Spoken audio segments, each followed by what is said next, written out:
Election Day in Florida is just a week away. Stand by to meet the candidates. Rally 2018 starts now. This original program is provided as a public service by WSRE, the League of Women Voters, and Pensacola State College.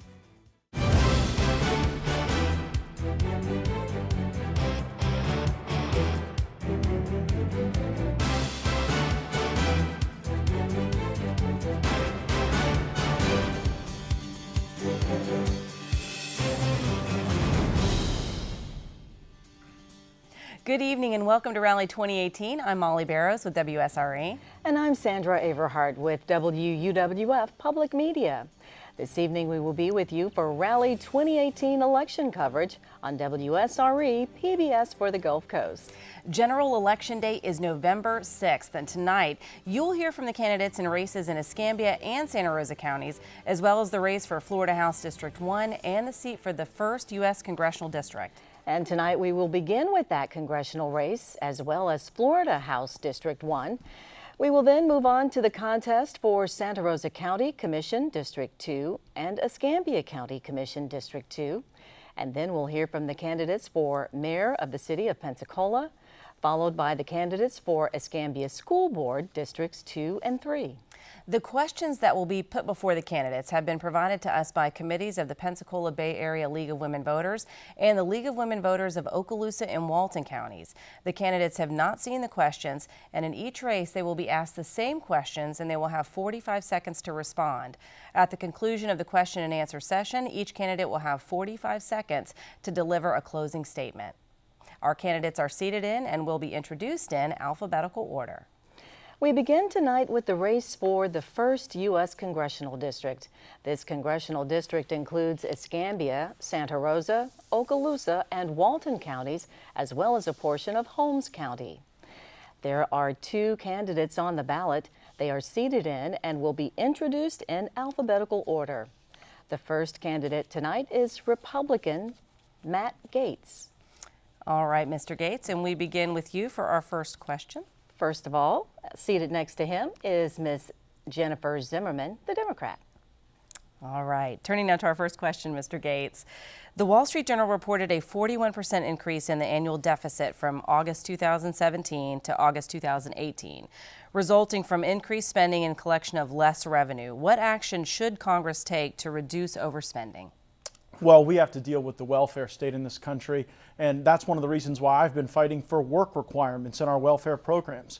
Able-bodied people who can go to work and choose not to should not expect other hardworking Americans to pay for their health care, to pay for their transportation, to pay for their Obama phone. And so I think that by reinstilling those American principles of hard work, we really can solve this problem. I also wanted to make sure to extend my deepest condolences to those who have been affected by political violence and the threats of political violence in the last several days. There is no reason, no cause or case that is ever justifiable to hurt other people. And while my opponent tonight and I will have disagreements on the issues, it's important to know that we come here as Americans unified. All right, thank you, Mr. Gaetz. Ms. Zimmerman, we turn now to you with the same question. Would you like for me to repeat it? Yes, please. The Wall Street Journal reported a 41% increase in the annual deficit from August 2017 to August 2018, resulting from increased spending and collection of less revenue. What action should Congress take to reduce overspending? Well, as you very well know, not only am I a mother of 3, I'm also a small business owner. So I also very well know that if you decrease your revenue, that's just some sort of suicide according to, with this kind of spending that you will do. Let me tell you this, as a mother, we have to stick with the budget. The first thing that you have to let go of are those that are not essential. Cable, maybe, organic foods, whatever it is. But we must realize that the deficit was not caused by these programs that Mr. Gaetz is talking about. The deficit was actually triggered by less revenue. And that's because we gave the 1% that unprecedented tax cut that will benefit only the rich but hurt the poor. All right, thank you. Our next question will go to Ms. Zimmerman first. According to the Journal of the American Medical Association, in active shooter incidents, twice as many people were killed with a semi-automatic weapon as compared to deaths from a non-semi-automatic weapon.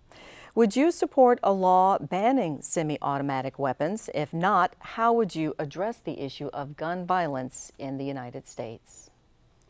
First and foremost, as a pediatrician, I shall declare gun violence as actually a public health safety issue. When it impacts the public health and the safety of our constituents, we must have the adequate funding. One of the things that actually hurt me the most was that they cut the funding for CDC. I'm data-driven. We must have the data to support the actions that we will take later on. One of those that we have considered would be to make sure that everybody is trained. If they want to use high-powered weapons like that, they must be trained and know how to use it. But first of all, as a mother, I want our kids safe in school. I want to see my daughter come home from school. And if that is one of the options, we may have to discuss that. All right, thank you, Ms. Zimmerman. That question to you now, Mr. Gates. Would you support a law banning semi-automatic weapons? And if not, how would you address the issue of gun violence in the U.S.? I would not support such a law. I'm not running for Congress to abridge the rights of law-abiding citizens. I'm running for Congress to fight for them. That's one of the reasons why I'm a sponsor of the legislation to create a national concealed carry reciprocity law. Just like our driver's licenses work when we head into Alabama or Georgia, I think our concealed carry licenses should work as well. That empowers individuals to take more responsibility over their own security. How do we deal with the threats of violence? By going after the severe mental health challenges we face. I'm proud of the Florida legislature for tackling those challenges, for taking the advice of law enforcement, and I think we need to do a great deal more to identify people who could be harmful to themselves or others and to try to stop those instances of violence before they occur. We have a rebuttal from Ms. Zimmerman. Well, I support the Second Amendment, and I want to make it clear. We're not here to talk about taking away your gun rights. We're here to make sure that our children are safe. But secondly, we are not discussing the other violence that occurs. That is with suicides. We have many deaths that occur every year. Powerful weapons do not belong in the hands of people who do not know how to use them and may not have the mental capacity. Look what happened at the synagogue in Pittsburgh. Do we not have enough bloodshed on our hands? Why don't we sit down together and not blame each other on a lot of stuff? Let's sit down as really intelligent people and discuss gun violence. All right, thank you. We have a rebuttal from Mr. Gates. There's no question that on all sides of the political spectrum, we'd like to see violence become less frequent. The question is, do we achieve that objective when we deprive law-abiding people who've committed no crime or offense the rights to defend themselves that are guaranteed in the U.S. Constitution? We need to use technology better. I've pushed the FBI to ensure that we're evaluating what people are saying on social media before they hurt people. But the approach of the political left too often is to go after the people who've committed no offense or no crime. And I think we've got to be a society that protects individual responsibility and constitutional rights. All right, thank you. Moving on to question number 3, Mr. Gates, we begin with you. Florida is exempt from new offshore drilling leases, but currently there is discussion to allow drilling in all U.S. coastal waters, as well as proposals to weaken the industry safety rules imposed following the Deepwater Horizon disaster. Please explain your position on these proposals. I unequivocally oppose offshore oil drilling off of Florida's coasts. Offshore oil drilling poses the greatest threat to our military mission, where we're testing next-generation weapon systems. It can hurt our property values. It can hurt our tourism industry. And I've worked hard with the president to make sure that Florida is protected. Folks know that I'm pretty close with President Trump. We've become good friends, and one of the things I hope to leverage from that friendship is a keen understanding of how offshore oil drilling will hurt Florida. So far, the president's protected our state, and I'm glad to work with Governor Rick Scott and others to ensure that that continues, because we do not need offshore oil drilling. It hurts our military, it hurts our communities. We don't need it for our environment, and I'll fight against it as the congressman. Ms. Zimmerman, the same question to you. Would you like for me to repeat it? No, it's okay. Not only is it a threat to our military, I am a physician. I was here during the BP oil spill. I understand the public health issues that will affect our children and everyone else. We all need clean air. There is no red or blue on that one. We will turn blue if we do not breathe in clean air. And part of the problem is all this environmental pollutants that have come to our shores. Not only is it a public health issue and military, it ruins our economy, our tourism industry. It is really not for the benefit of Florida to have offshore drilling. And yes, that is one point that maybe Matt and I will agree on, and that is to keep our beaches clean and safe for everyone. All right, thank you. Our next question will go to Ms. Zimmerman first. The question of the dreamers, young children who were brought to this country illegally, has received widespread public discussion, but the future of these young people is still not resolved. How do you propose Congress address this issue? First of all, we must acknowledge the circumstances by which they came in here. They were toddlers. They were minors. Do you really know where your mother takes you at that age? So let's just face the fact. They're here. They've contributed to society. Contrary to what the right says, they're not all evil and commit crimes. They've actually been in our military, in our schools, in our hospitals, our teachers. Why are we going to deprive them of something that they have not really requested right from the time of their birth? The only country that they know is the United States of America. They've lived here. We must create a pathway without infringing on the rights of the American citizens. It is not going to hurt any of us if they continue to contribute to our society. All right, thank you. Mr. Gates, how do you propose Congress address the issue of the dreamers?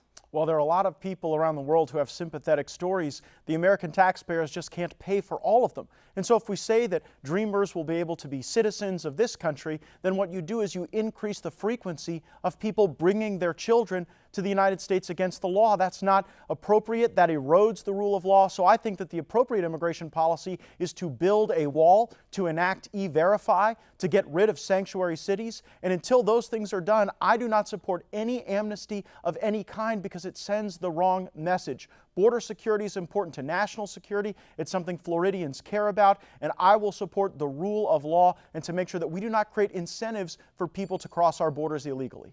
All right, we have a rebuttal. Being an immigrant myself, I can tell you that no law would have stopped me. I came here on a J-1 visa. I rode a plane. I landed at San Francisco International Airport and subsequently finished my residency program in New York. It took me 11 years to become an American citizen, over $25,000, and that is having been married to an American and having 3 American children. It is very difficult. The process is actually needing some overhaul. I agree. Just because we want to create a pathway for people who have already contributed doesn't mean I'm for open borders. Let's make that clear. All right, thank you, candidates. Moving on to our next question. Mr. Gates, we begin with you. According to recent statements from the Department of Homeland Security and Energy, there has been a significant increase in cyber attacks on the energy sectors as well as transportation and banking. How can these threats be countered? Well, first let me brag on the great cyber warriors that we're training right here in Northwest Florida. Whether it's Corey Station or at the new cyber schoolhouse that we've got at Hurlburt Field, the very best people will come through our community as they prepare to tackle these challenges. We need more investment in cyber. We need more innovation in cyber. And that's one of the reasons I fought so hard on the Armed Services Committee to make sure that we're preparing for the threats of the next generation of warfare. I'm happy with where we are in terms of our military presence. I think we could do a great deal more to really build out the talent in this country to be able to combat what the Chinese and North Koreans and Russians are doing in this space, because if you can't protect your networks and your systems, even the best weapons in the world will be unsuccessful in conflict. Ms. Zimmerman? The problem I have with that statement is the fact that we don't even acknowledge that it did affect our elections, and we do have cybersecurity risks. First, we must acknowledge it has occurred. It will occur again if we don't take the necessary actions. And part of that is to penalize those who actually caused the problem. If we're going to pussyfoot around these people, they will do it again and again and again because there are no consequences. We got to be very strict, and we got to put our foot down. We are the United States of America. We must protect not only our borders, and I don't believe in a wall will do that if cyberspace is not secure. Thank you. Mr. Gates, you have a rebuttal? Yeah, I wanted to take a moment to really highlight the great work of David Stafford and Tappy Villain, of Paul Lux, and so many of the supervisors of elections in Northwest Florida. They are actually building cyber capability to ensure that our vote is protected. They're on the front edge of ensuring that we're connected with the Department of Homeland Security, and I'm incredibly proud to have worked with them as the congressman for this district to make sure where we're developing best practices in Northwest Florida, they can be shared with the rest of the state and the rest of the country to ensure that we have integrity in our elections. All right, thank you. And we'll move on to our next question now, and it will go to Ms. Zimmerman first. The American Society of Civil Engineers report card rated the country's infrastructure as a D. What corrective action would you propose to address the nation's roads, bridges, dams, water and gas lines, and others? I'll give you one example. Flint, Michigan. Because we tried to be penny wise and pound foolish, it actually highlighted the problem that we had with aging infrastructure. Because we did not cure the water the way it was supposed to be treated, we ended up with corroded pipes, and lead got into the systems of our children. This is what's going to happen if we do not upgrade our systems. It will seep through our waterways. It will seep into every other living creature on our planet. This is the thing. We are America. We should be able to upgrade those structures. And as I said, we must do it with financial responsibility, not spending on things we do not need, but we need safer infrastructure. All right, Mr. Gates. There are several key infrastructure priorities in Northwest Florida that I'm working on now. First, the major traffic congestion that we have on Highway 85 in and out of Crestview. I've brought together state and local leaders so that we can build a strategy to invest some of the Triumph Gulf Coast money from BP into that problem. I've also worked with the U.S. Department of Transportation to try to create more access to I-10 on 9 Mile Road. We have far too many people who are working in North Escambia County who have to spend too much of their time in traffic. And so by getting rid of some of the bureaucracy and coming up with innovative solutions, we're going to work to solve these problems. I'm hopeful that with my positive relationship with the administration and with President Trump, we'll make Northwest Florida's priorities the country's priorities. All right, thank you, candidates. And we move on now to our last question.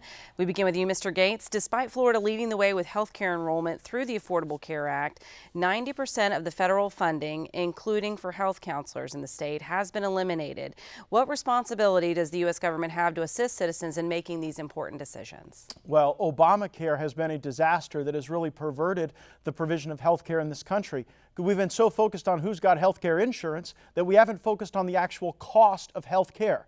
My plan calls for allowing people to buy insurance across state lines. That'll make access more affordable. And also, we've got to chisel away at the hospital industrial complex that has it where, an Advil can cost $200, where you could be able to pick one off the shelf for far less. And so I think that by having market-driven approaches rather than government-driven approaches, we'll actually be able to tackle the cost of health care rather than just dealing with illusory coverage issues, because in too many cases, the people that are getting Obamacare can't actually go see a doctor because we're overburdening our safety net systems.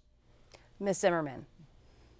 Well, as you very well know, I'm a pediatrician. I'm very well versed in healthcare. And let me just teach Mr. Gates a couple of things. First of all, Advil costs a lot more because we have undermined the protections for those people. They go to the emergency room for every little thing. And so it's uncompensated care. And so the hospitals who do not get adequate funding for that, because people come in droves with no insurance, therefore they have to spend a lot more on uncompensated care. Who pays for that? It's not free. All of us taxpayers.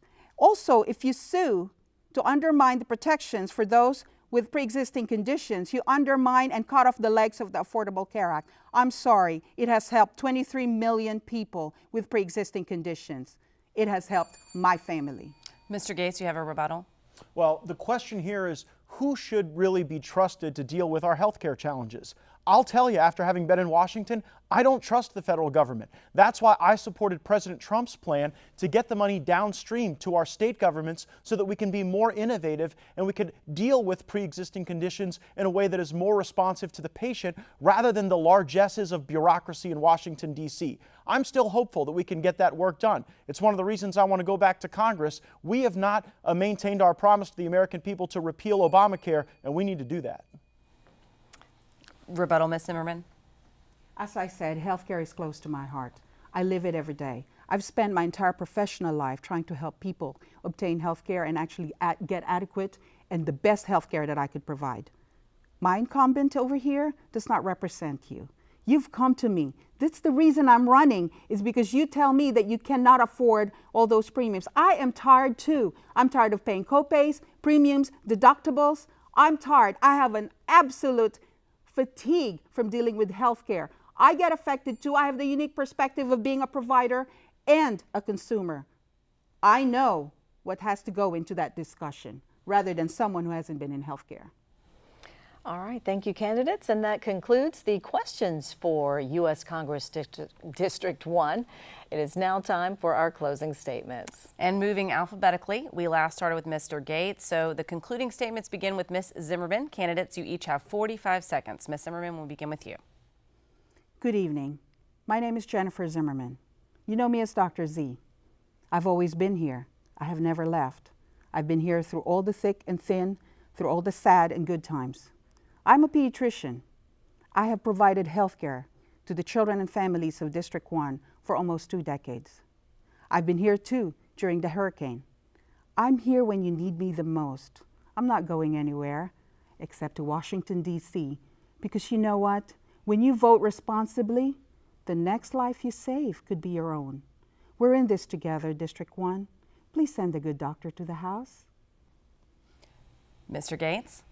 Well, I want to thank the great folks in the 1st Congressional District for allowing me to serve as your congressman. And I'm an outspoken conservative, and I support President Trump, and it is incredibly important for me to have the opportunity to continue to fight for the military families in Northwest Florida, who I'm so proud of, and I know we're all so proud of.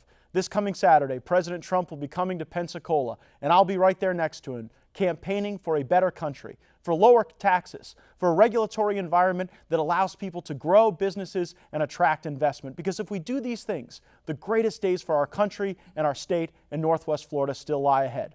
I'm asking for your vote, and I'm hopeful to have the opportunity to continue to serve Northwest Florida for another 2 years in Congress. All right, thank you so much, candidates. That concludes the question and answer session for U.S. Congress District 1. We are taking a short break. When we come back, we'll meet the candidates for Florida House District 1. Rally 2018 election coverage will continue right after this.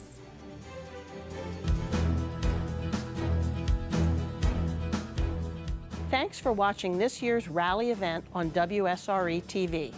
I'm Mary Blackwell, President of the League of Women Voters of Okaloosa and Walton counties. For decades, the Okaloosa, Walton, and Pensacola Bay Area Leagues have provided questions for events like tonight's forum as a service to our local communities. The success of our democracy depends on active participation by informed citizens, which begins with voting. The League of Women Voters is nonpartisan, which means we don't support or oppose parties or candidates. This rally is one way for us to make accurate and nonpartisan information available to voters. You can also contact us for explanations of amendments, merit retention of judges, and other ballot issues. We invite women and men to attend our public events or join us as members of League. Please see our website for more information or to contact us. And please remember to be an informed voter this year.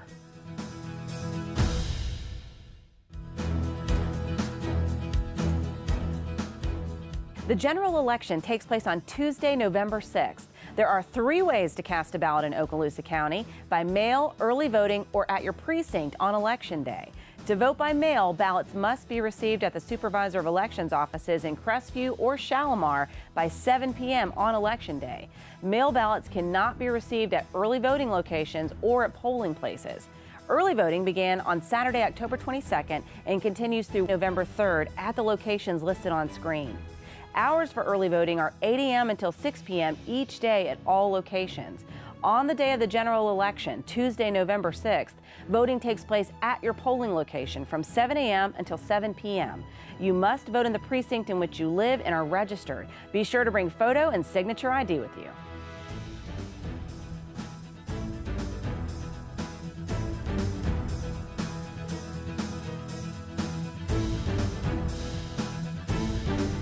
Welcome back to Rally 2018 on WSRE TV, where candidates in the upcoming election had the opportunity to answer questions that were prepared by a committee of the Pensacola Bay Area League of Women Voters.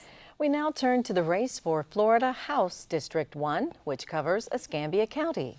There are 2 candidates on the ballot. With us tonight is Miss Vicki Garrett. Miss Garrett is a Democrat.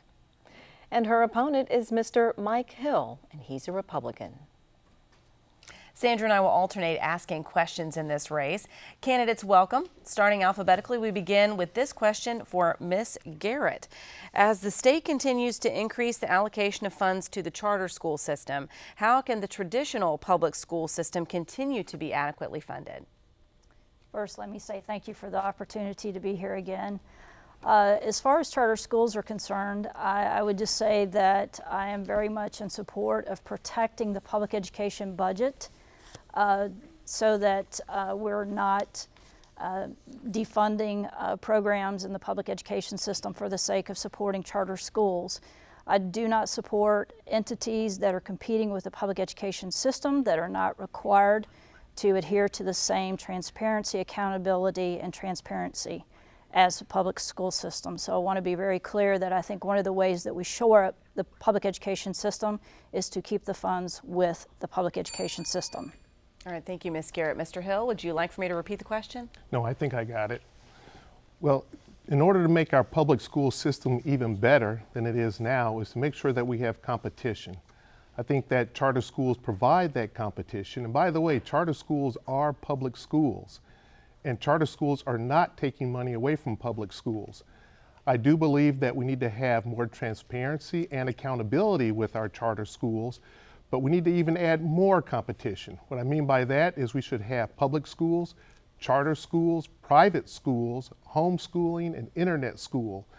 The more competition that we have in our education system, the better it will be for everyone, because we know whenever you increase competition, you get a better result. Ms. Garrett, you have a rebuttal? Yes. Charter schools are competing with public education dollars. Let's be very clear. The public education dollars are going towards charter schools. I'm all for choice. I'm all for alternative schools. But what I'm not for is using public dollars for that. If charter schools want to be in existence, then they need to find their own funding. Again, charter schools do dip into the public education budget, and that is where I differ on charter schools and public education system. All right, thank you, candidates. Our next question will go to Ms. Garrett first. The Florida legislature prevents local communities from banning single-use plastic bags. If elected, what steps, if any, would you support to address this environmental issue? I'm sorry. Mr. Hill, you get this question first. I'm sorry, Vicki. Mr. Hill, you get the question. Yes, would you like me to repeat it? Please, yes. All right. The Florida legislature prevents local communities from banning single-use plastic bags. If elected, what steps, if any, would you support to address this environmental issue? Well, I'm not so sure it's such an environmental issue that it needs to have a government solution to it. Government doesn't need to be involved in every decision of our lives. Single-use plastic bags have been around now for some time. They have not contributed to an burden with our pollution problem. I just think we need to let the free market determine how that's going to be covered. If we find that supermarkets and various stores want to ban that and want to go more towards paper, whatever issue they would want to do, then do that and let the consumer decide, not government deciding for us. All right, thank you, Mr. Hill. And now, Ms. Garrett, would you like me to repeat it? That's okay. Okay.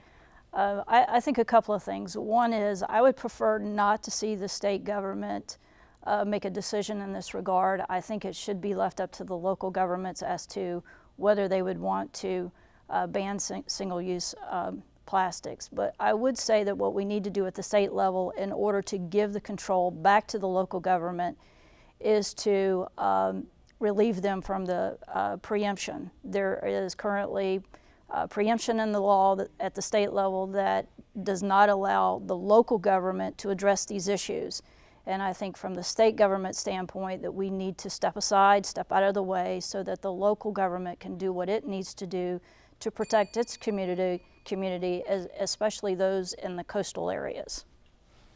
All right, thank you, candidates. Turning now to question number 3, we begin with you, Ms. Garrett. The Florida legislature has proposed Amendment 1, which would increase the homestead property tax exemption an additional $25,000 on houses assessed for $100,000 or more. This would represent a loss of $645 million to cities and counties across the state. If passed, what action should the legislature take to make up the shortfall to local governments?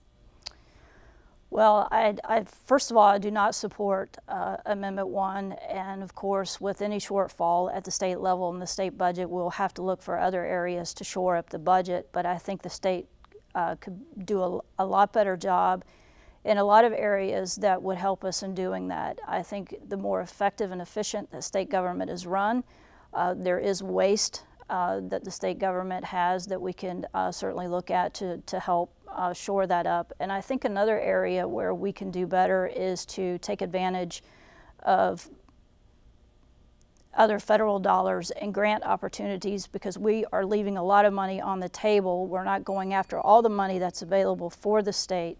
So I think that we would be in a good position to be able to shore up the budget. Thank you, Ms. Garrett. Mr. Hill, same question for you, sir.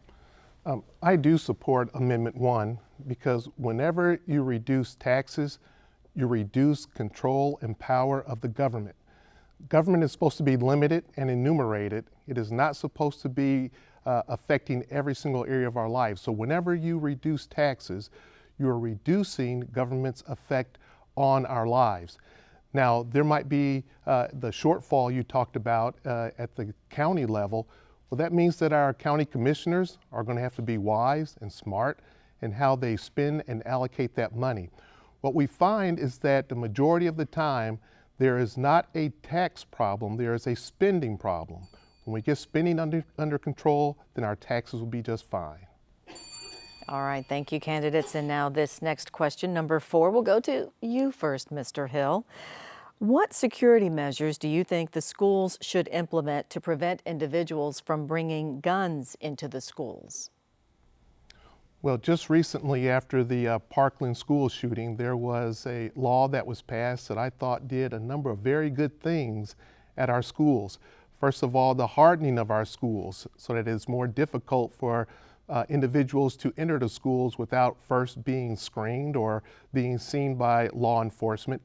I like the idea of having more resource officers at our schools. I thought that was a very good move. We should have a resource officer at every school. We have protection at all of our other public facilities. Our schools should be protected also. I'm also in agreement with allowing those school districts that would like to have administrators concealed carry, those who are properly trained in order to do so. All right, thank you. Ms. Garrett, the question to you. I think some of the things that the schools could look at, I think we need to be a little bit more proactive along the technology side of things. I think incorporating and shoring up the schools in that area would help increase the safety. I understand that we have school resource officers at the schools, which I'm sure is very helpful. We've increased the efforts in that regard.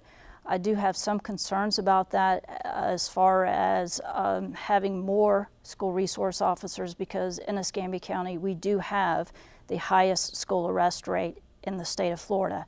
So I do have a concern about that. I think that we can approach this with more advanced technology, and I think that's a safer and better way to go.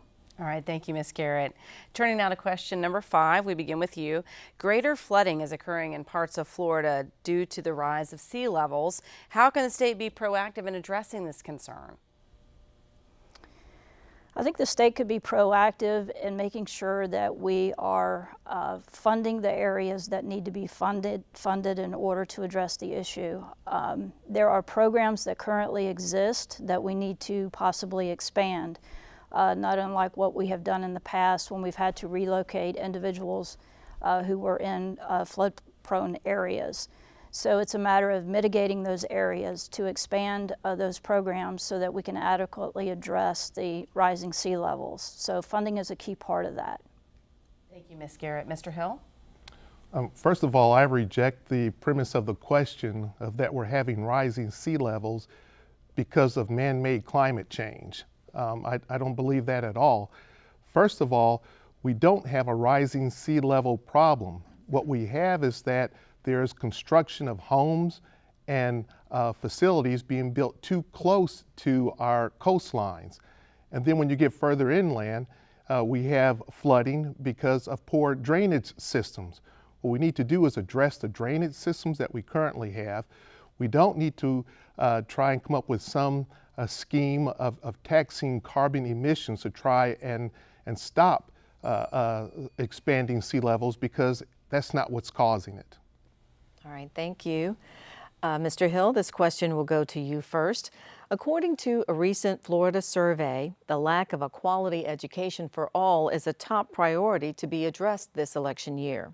What is your interpretation of the constitutional requirement to adequately fund a high-quality public education?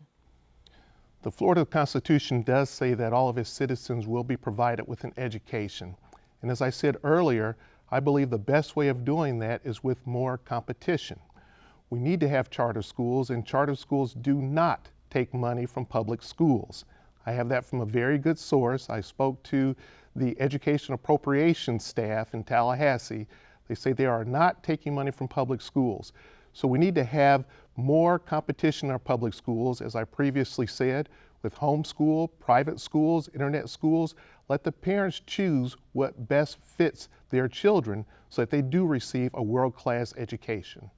All right, thank you. Ms. Garrett, what is your interpretation of the constitutional requirement to adequately fund a high-quality public education?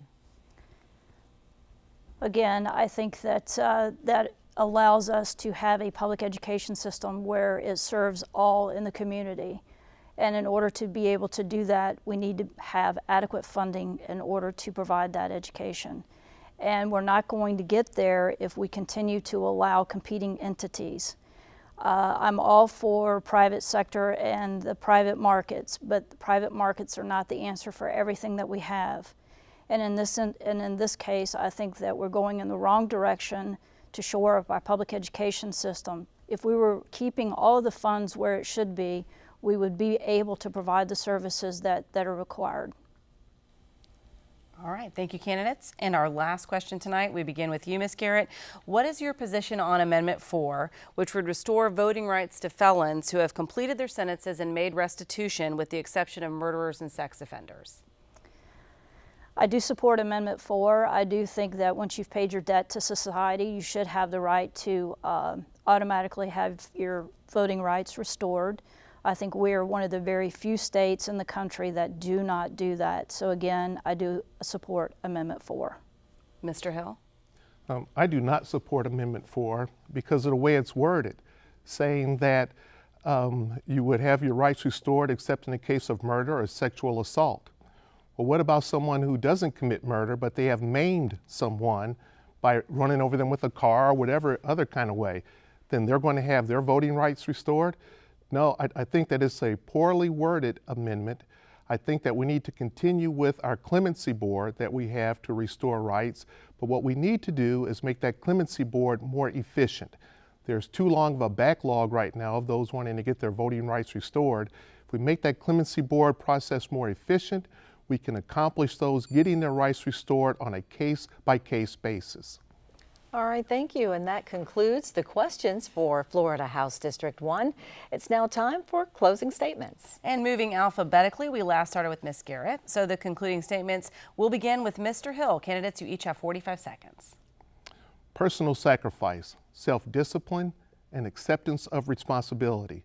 These are character traits that are important to us and that all of us use to accomplish important things in our lives, such as starting a family, raising our children, going to school, starting a business and being successful in that business. Those character traits matter. And if I'm elected as your next representative, I will take those character traits with me to Tallahassee. The future of Northwest Florida looks bright, and when you elect me, Mike Hill, as your next state representative, I'll fight to make it even brighter. All right, thank you so much, candidates. Go ahead, Ms. Garrett. Thank you. I want to first give a shout out to my team. I want to thank you so much for all the volunteers and the support out there that's helped get our campaign to this point. And I would like to say that I'm your homegrown candidate. So if you're looking for someone who has a proven track record of bringing resources back to the community, supports public education, wants to expand health care and protect the environment, as well as restore passenger train service to the area, then I ask that you vote for me, Vicki Garrett, to be your next state representative. Thank you. All right, thank you, candidates. And now that concludes the race for Florida House District 1. We are taking a short break on Rally. Here's a look at the races still ahead. Stay with us.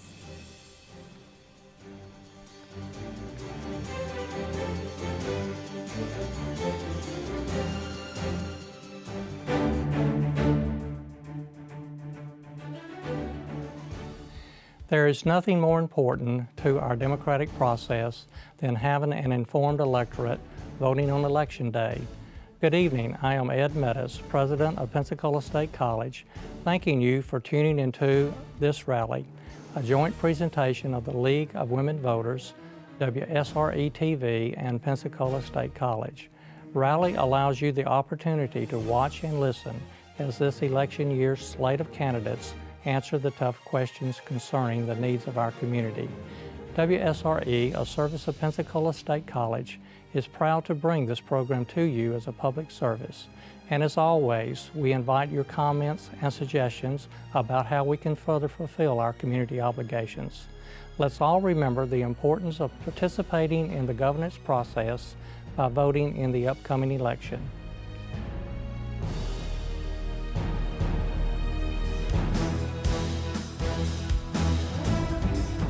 On the November ballot, there are several amendments to the Florida Constitution on a variety of subjects. These proposed amendments were placed on the ballot either by legislative referral, the Constitutional Revision Commission, or by the Citizens Initiative process. A 60% margin is required for passage of a proposed amendment. To review the full text of the proposed constitutional amendments, log on to the Florida Division of Elections website. Click on the Forms and Publications tab and follow the steps shown on screen to find the proposed Constitutional Amendments 2018 General Election document.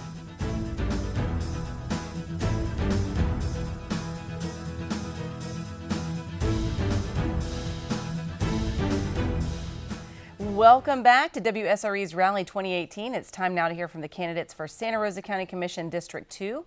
There are two candidates in this race. Mr. Bob Cole, he is a Republican, and seated next to him is Mr. Chris Long, who has no party affiliation. Candidates, welcome. And we begin in alphabetical order with this first question for Mr. Cole. The Florida Association of Counties estimates if Amendment 1 is passed, Santa Rosa County will experience a $3.6 million loss in revenue. How would you make up this deficit in the county's operating funds? Well, just like we have in the past. When we've seen a decline in the economy several years ago, the Board of County Commissioners, we tightened our belts. We got things done. We kept on course and we provided the services that our citizens want. We've already discussed this with county administrators and have already started cutting budgets and looking at cuts we can make even as recent as the last budget and certainly in the next budget year to begin that process. So it's not like a hit that we take all at one time. This will be something we'll gradually go into and we'll be ready for it in Santa Rosa County provided the amendment passes. And quite frankly, I believe it will. Not too many citizens that I know are not going to vote for a tax reduction on their ad valorem taxes.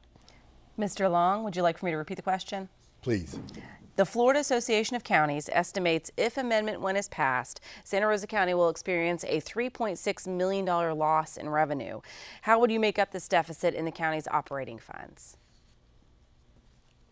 I would like to use lost funds and grant money and triumph money and try to find other ways to look at the budget and make up for their operating costs. All right, thank you so much. Turning now to our next question, Mr. Long, we begin with you. What is your perception of the current progress in the design and construction of the new Santa Rosa County Courthouse? My perception of the courthouse is the voters did not vote to have that moved to the location that it's going to be, so I don't support that. However, once that has been in place, I would like to use it to have the property used in its right place. All right, thank you so much, Mr. Cole. Would you like for me to repeat the question? Please. What is your perception of the current progress in the design and construction of the new Santa Rosa Courthouse? Well, the progress is going great. The county administrator put out an RFQ that we're about to open that RFQ and select a architectural and design firm. We're also going to look for a project manager. That'll be the next RFQ that we put out. And there are several people that have told me, well, Bob, you're not building it where we told you to build it. You're not building any property we already have. The cost to build it downtown, just the piling, would have been over $2 million. We bought 19.5 acres of fresh ground for $850,000, $200,000 below the appraised value. Now we got something, a clean slate, that'll be a problem that's going to be taken care of for future generations. We've also come up with a way to pay for that without going back to the taxpayers. All right, Mr. Cole, we begin with you for our next question. There has been much discussion of ways to alleviate all the congestion on Highway 98 in the north and Highway 98 in the south part of the county. What ideas do you think are the most effective and can be budgeted to move residents more efficiently throughout the county and provide a safer environment? On Highway 9, oh, I'm sorry. You're looking at me, but the camera came to him, so where are we You at? just keep talking, Mr. All right, Cole. okay. Well, Highway 98, we've worked with the TPO and worked with the state to come up with some solutions on Highway 98. I've always felt like Highway 98, the easiest solution would be an overhead passage from Pensacola all the way to Fort Walton Beach, a toll road that would vary in price according to the time of the day it was. On Highway 90, we continue to make safety improvements, and I'm working with DOT along with the other members of the board and the TPO to continue doing improvements on Highway 90. And at first we'll just do some safety improvements as the citizens have already seen in place. But in the years to come, we're looking to increase the capacity on Highway 90 as well as Highway 98. Something that we got to do sooner rather than later. All right, thank you, Mr. Cole. Mr. Long, the question to you now, would you like for me to repeat it? Yes, please. There's been a lot of discussion on ways to alleviate the congestion on Highway 90 in the north and Highway 98 in the south part of the county. What ideas do you think are the most effective and can be budgeted to move residents more efficiently throughout the county and provide a safer environment? I think we have to work with the experts, the TPO, and also the Department of Transportation, and continue to work with them and allow them to do their jobs. All right, thank you, Mr. Long, and we begin our next question with you. Please comment on the proposal to request $3 million from Gulf Triumph funds to bring a wholesale food distributor to Santa Rosa County. If we bring that wholesale in, I think it's important that we make sure they do what they say they're going to do to bring jobs and to bring more jobs and higher paying jobs into the county. All right, thank you, Mr. Long. Mr. Cole, same question to you. Would you like for me to repeat it? I could take it. We've applied to Triumph as an incentive for this, and I believe that if we can land this company in the I-110 Industrial Park, it's going to create 400 jobs. They will require 50 acres of the 80 acres that's available, and then we've also got an RFQ out for somebody to build a spec building for another 20 acres of that. The close proximity it has to Interstate 10 would make it an ideal place for a transport company or a distribution company, and that's why we're being so hard looked at. I hope we can get the Triumph funding to add with other state incentives, to add with county incentives, to bring this company here, because it's all about those 400 jobs that would create. All right, thank you so much. And we begin our last question with you. In addition to possibly reinstating fees, what additional ideas do you have, Mr. Cole, to raise funds to improve infrastructure in the county? Well, the ideas that we've already taken hand of, we've asked the citizens and they were good enough to vote in a half-cent sales tax. I believe in the next few years we're going to ask for the other half-cent sales tax, but that would be based on a good track record. The new sheriff's cars you're seeing, the new road construction you're seeing, the new infrastructure that's in place in our recreation facilities, the drainage projects that are going on. All these things, we've put signs up that indicate this is done with your half-cent local option sales tax. I believe with a good track record showing the citizens that we can be prudent with their tax dollars, the local option sales tax dollars, they will be ready to vote in the other 1 cent or the other half-cent, move it forward for 10 years, and make a lot more projects happen in Santa Rosa County. Mr. Long, same question to you. Would you like for me to repeat it? Yes. In addition to possibly reinstating impact fees, what additional ideas do you have to raise funds to improve infrastructure in the county? I think that the impact fees are very important. Just trying to get developers to develop, when they develop, to have them to develop with the sidewalks and the drainage systems to improve our infrastructure. So that's definitely important with the impact fees. All right, thank you so much, sir. And that wraps it up for our question and answer session. It is time now for closing statements, and you each have 45 seconds.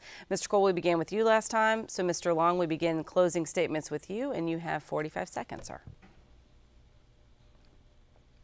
My name is Chris Long. I'm running as County Commissioner for District 2. I'm a father, a husband, a former educator, and a proud veteran. I'm a concerned citizen.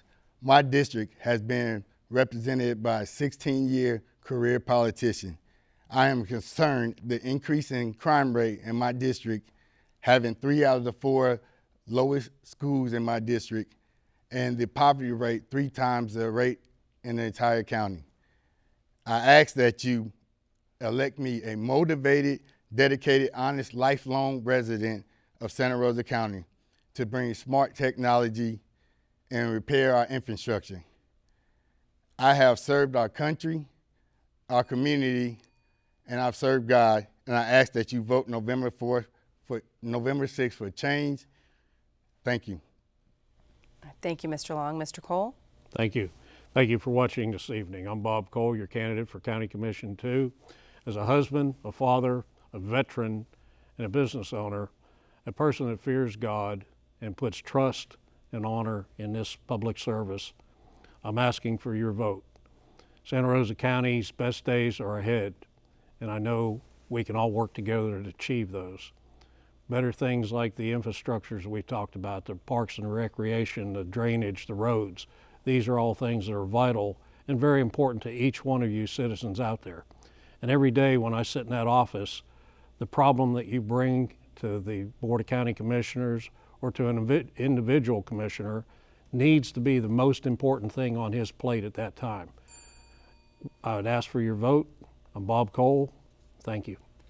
All right, thank you so much, candidates. And that wraps up the race for Santa Rosa County Commission District 2. When we return, Sandra will have the questions for the Escambia County Commission District 2 candidates.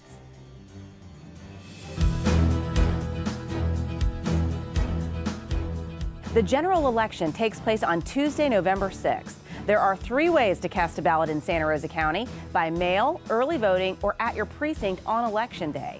To vote by mail, ballots must reach the Supervisor of Elections office by 7 p.m. on Election Day. The office is located on Caroline Street in downtown Milton.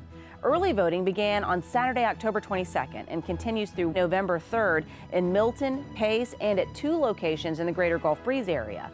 Early voting hours each day are 8 a.m. until 6 p.m. On the day of the general election, Tuesday, November 6th, voting takes place from 7 a.m. until 7 p.m.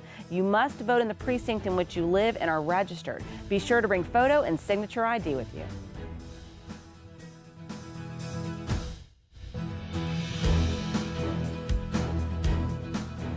Thanks for watching this year's rally event on WSRE TV. I am Elizabeth King. Ray Hudkins and I serve as co-presidents of the League of Women Voters of the Pensacola Bay Area. For nearly 30 years, the leagues here and in Okaloosa County have provided questions for events like tonight's forum as a service to our local communities. Our democracy is based on active participation by informed citizens, and voting is an important way to participate. The League of Women Voters is a nonpartisan political organization, which means we don't support or oppose parties or candidates. We work to increase understanding of major public policy issues and encourage informed and active participation in government. This rally is one of the ways for us to make accurate and nonpartisan information available to voters. You can also contact us for explanations of amendments and other ballot issues. We invite women and men to attend our public events or to join us as members of the League. For more information, visit lwvpba.org or lwvokaloosa.org. And please remember to be an informed voter this year. Welcome back. You are watching Rally 2018 on WSRE, where candidates in the upcoming general election have the opportunity to answer questions that were prepared by a committee of the Pensacola Bay Area League of Women Voters. We are now going to hear from the candidates in the race for Escambia County Commission District 2. Beginning in alphabetical order, our first candidate is Mr. Scott Trotter. Mr. Trotter is a Democrat, and seated next to him is Mr. Doug Underhill. Mr. Underhill is a Republican. Welcome, gentlemen. We will begin our questioning with Mr. Trotter, and this question is, what is your priority for the use of the county-owned 600-acre site, OLF 8, on 9 Mile Road, adjacent to Navy Federal? All right, thank you. We entered into this deal to create jobs up there. And I think we should probably continue in that way. There's a lot of overlap between what the two different sides of that issue are, but the front part of it will probably be mixed-use retail, but in Navy Federal will take a sizable portion of it, and they'll be creating jobs as well. But I think we need to, at least on some portion of it, we need to try and develop it out for manufacturing jobs. We have a restore project for that purpose, and I think we need to pursue that first, and if that doesn't work out, at some point we can use it for something else later on. All right, thank you, Mr. Trotter. Mr. Underhill, what is your priority for use of this property near Navy Federal? Thanks, Sandra. Really a question that we shouldn't even be asking to two District 2 commissioners, because we should not be writing our will over the people of Beulah and what goes on in their neighborhood. It is true that the project began with the intent of being bringing industrial jobs in, but we have industrial parks here in Escambia County that are already sitting fallow. And if you look at the sector plan for the entire northern part of the county, there are sections of that were set aside for industrial, and how we won't be able to develop those as industrial if we're competing with ourselves by creating yet another industrial park. The right thing to do with the OLF 8 property is to let the citizens of Beulah really drive this great opportunity that they have to design the Beulah of the future. All right, thank you. This next question will go to you first, Mr. Underhill. What is your opinion of the non-binding referendum to prohibit new private leaseholds on certain areas of Santa Rosa Island and to reaffirm the congressional restrictions of the 1947 deed?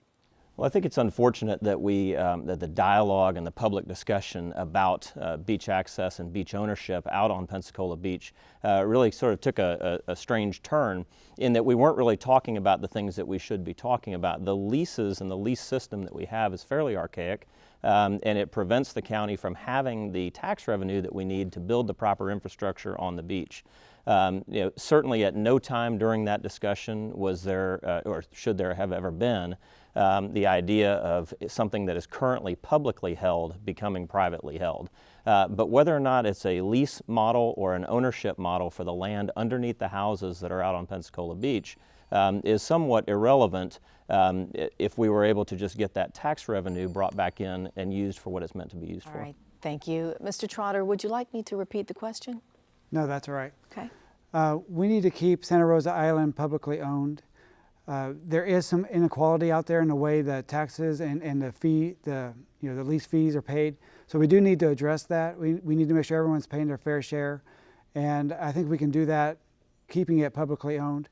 So I think we need to we need to continue on with our current path of making sure that the leases out there are fair and equitable and keep it publicly owned. All right, thank you. And now, Mr. Trotter, you'll get this question first. Amendment 1 would add an additional $25,000 homestead tax exemption on property valued at $100,000 or more. The Escambia County property appraiser has estimated that the county will lose $5.2 million if the amendment passes. How would you make up this deficit in the county's operating funds? All right, we have to balance our budget every year. So one way or another, we're going to have to find something to cut. Most likely, outside agencies are going to have to take a serious cut on that. Other than the ones that are mandatory to fund, we're probably going to have to cut those.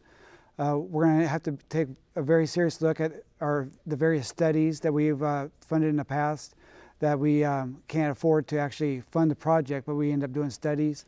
So we're going to have to look at a lot of different avenues for cutting wasteful spending in order to balance the budget, because at the end of the day, we have to balance the budget one way or another. And so that's what we're going to have to do. We're going to have to take a serious look at the budget and make sure we eliminate waste. All right, thank you, Mr. Underhill. How would you make up the deficit in the county's operating funds if Amendment 1 passes? Well, Sandra, unfortunately, this doesn't begin with Amendment 1. We've failed to balance the budget, at least in the terms that I would use the word balanced budget. If you have to borrow from your savings account in order to balance your budget, I don't call that a balanced budget. So each of the last 2 years, we've had to use money out of savings or our operational reserves in order to get to that balanced budget. The bottom line is that we must get serious about cutting, and we have to get serious about exactly what is the function of government. Some things are going to have to simply be cut. I have been working for the last 4 years to try to get things cut. It has not been very popular, but perhaps with Amendment 1, we're actually going to be forced as a board to make those logical cuts. The other part that we haven't done yet is we haven't really looked at leveraging technology to deliver government services in a better way, in a cheaper way, in a faster way. All right, thank you, Mr. Underhill. And our fourth question will go to you first. Escambia County plans to develop a commerce park at the former Mount Dioxin Superfund site off Palafox Street. How can the public be assured that any development will not become a health hazard by disturbing the buried contaminants there? It's a great question. The only way that the citizens can always be certain that the government's going to do the right thing is to please continue to pay attention even after Election Day. Certainly there's the contaminants have all been encased within the dome. You can be certain that the Board of County Commissioners is very aware of the cost and consequences of opening that up.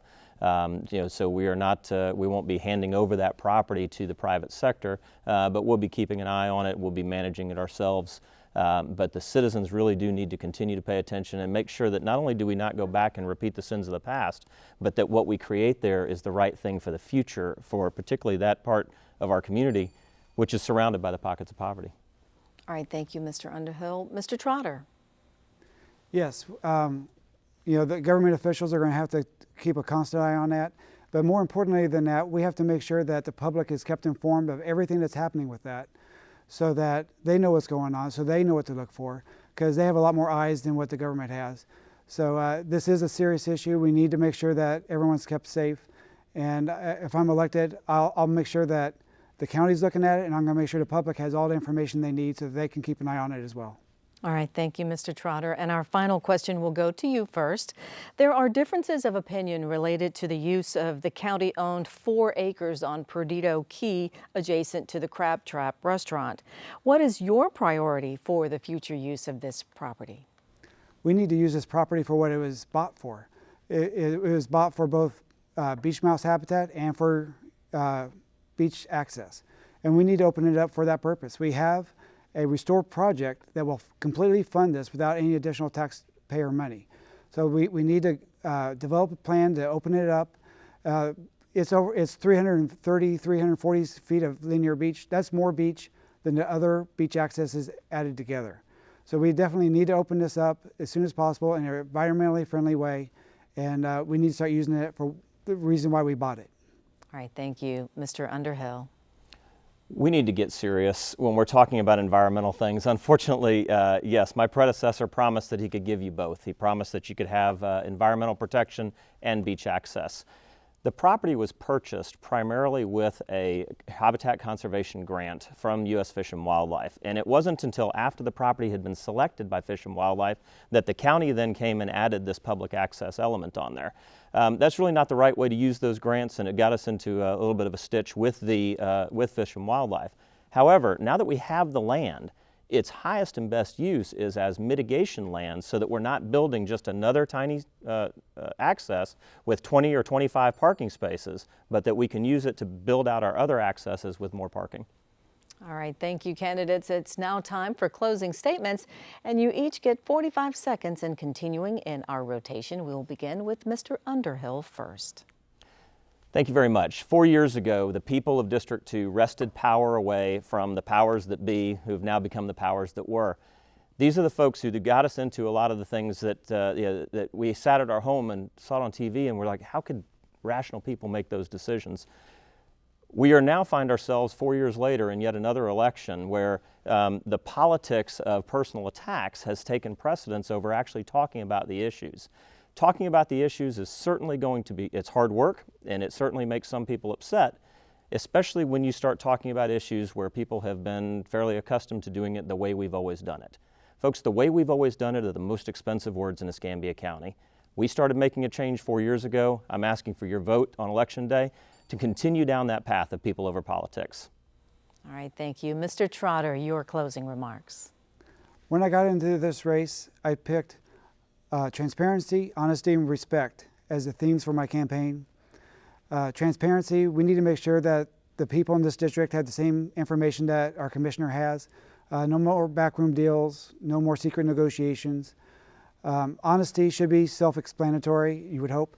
And respect, really the reason why I got in this race was the way I've seen the people of this district treated just for asking a question. They're often insulted, called liars. If I get elected, that's not going to happen anymore. So if this makes sense to you, consider voting for Scott Trotter in this election. Thank you. All right, thank you. Those were the candidates for Escambia County Commission District 2. We are now going to take a short break, and when we come back, we'll hear from the candidates in the race for mayor of Pensacola.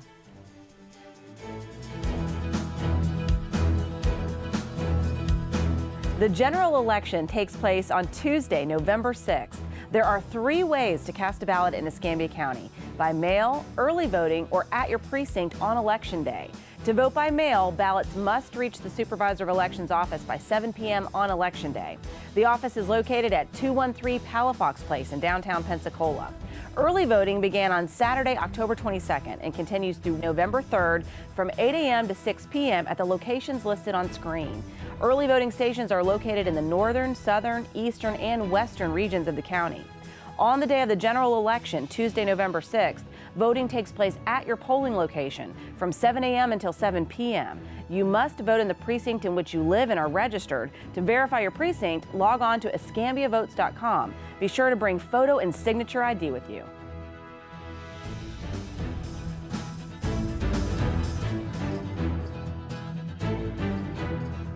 There are 2 referendums on the ballot in Escambia County. The first referendum was added in April 2018, when the Escambia County School District Board voted 4-1 in support of a referendum that would put the question directly to voters.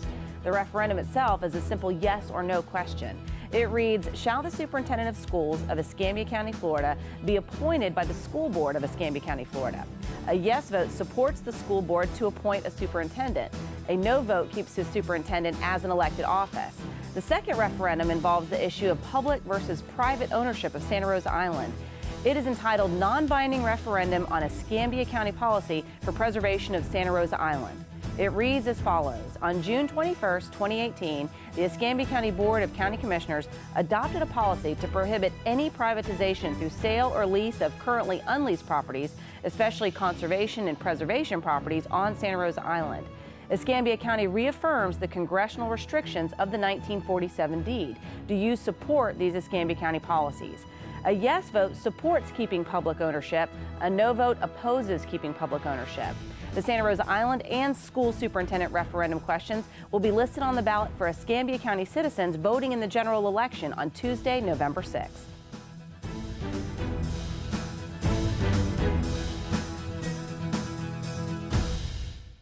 Welcome back to Rally 2018 on WSRE, PBS for the Gulf Coast. Tonight, you are hearing from the local candidates in the upcoming general election. Next up is the race for the mayor of Pensacola.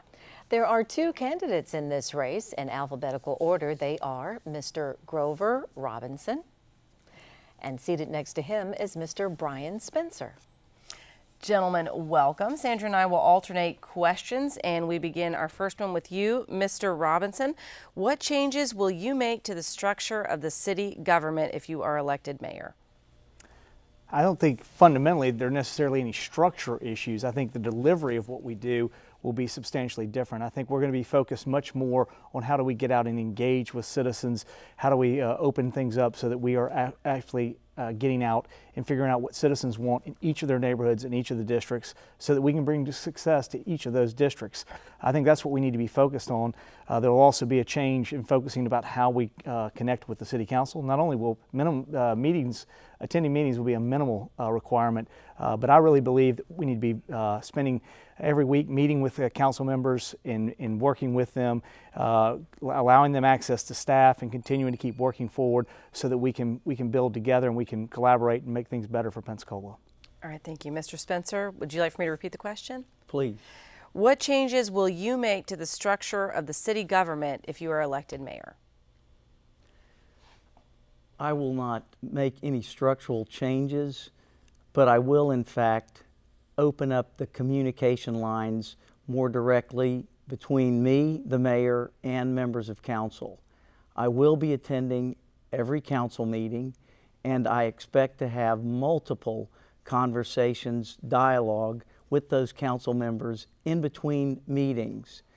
They will be able to speak with me without encumbrances, and I will also be utilizing a citizen liaison, customer-friendly desk and format that will exist on the first floor. I will occupy that position at times as well. All right, thank you. And Mr. Spencer, this next question will go to you first.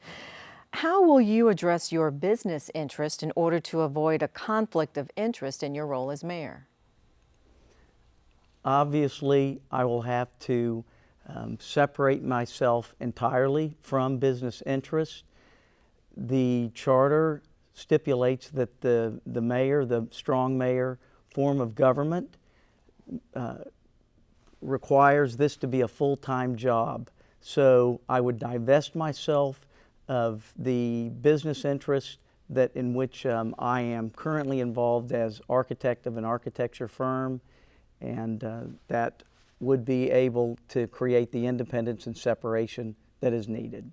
All right, thank you, Mr. Spencer. Mr. Robinson, how will you address your business interests in order to avoid a conflict of interest if you are elected mayor? Well, I think in a lot of ways the county has already done this. We certainly require each commissioner to file Form 6s, and we believe that at the city level we should also be filing Form 6s, so it becomes very much more transparent to the citizens as to what are those potential conflicts one way or the other. Clearly this is a full-time job. I will be a full-time mayor, and I'll be working for the citizens of Pensacola. However, with all my anything else involved in my personal and professional life, all of those things should be out there and disclosed just like we do at the county with a Form 6, so that you can see really in depth into our assets, liabilities, and our income. And I think that should be required for all people who are elected by the city. All right, Mr. Robinson, we begin our next question with you. What is your priority for addressing the needs such as flooding, lack of sidewalks, etc., of the Tan-Yard neighborhood? Okay. I think one of the things that has happened, what we've talked about is collaboration with those other entities. Clearly, something is not working between what's happening with stormwater as well as with ECUA. I've said from the very beginning we should be working with all other jurisdictions, which includes ECUA, school board, and county. On this particular one, we should be sitting down with ECUA and figuring out what are the problems that they are having and how do we rectify those, and at the same time find solutions. If those solutions require us to find additional easement to move water around, then we should be doing that. It should be fairly simple to figure out how to do it. I certainly understand there are hydrological issues, but we've put in a brand new retention pond over there. We should be able to find it, but we've got to be working together with ECUA to find that solution. Mr. Spencer, same question to you now. Would you like for me to repeat it? Please. What is your priority for addressing the needs such as flooding or lack of sidewalks for the Tan-Yard neighborhood? The stormwater management options are being certainly explored right now by a nationally famous architecture firm, Scapes, that was a guest of our Civicon series. What immediately became apparent was that we have mismanaged or redirected the natural outflow of some of our waterways that are underground that naturally release to the bay. We have created basically pent-up submerged or subgrade flooding conditions that exist and must be addressed. One of the solutions is what is called daylighting, and that means getting more land to reopen those creeks. All right, Mr. Robinson, you have a rebuttal? I did just want to follow up and indicate on the issue of sidewalks. I do believe that's one of those things we need to be out in the neighborhood and figuring out where where people want sidewalks and other amenities. That's been our plan very much, is out engaging those neighborhoods, and the tan yards would certainly be one of those. And wherever they are, begin to figure out how we put those sidewalks in.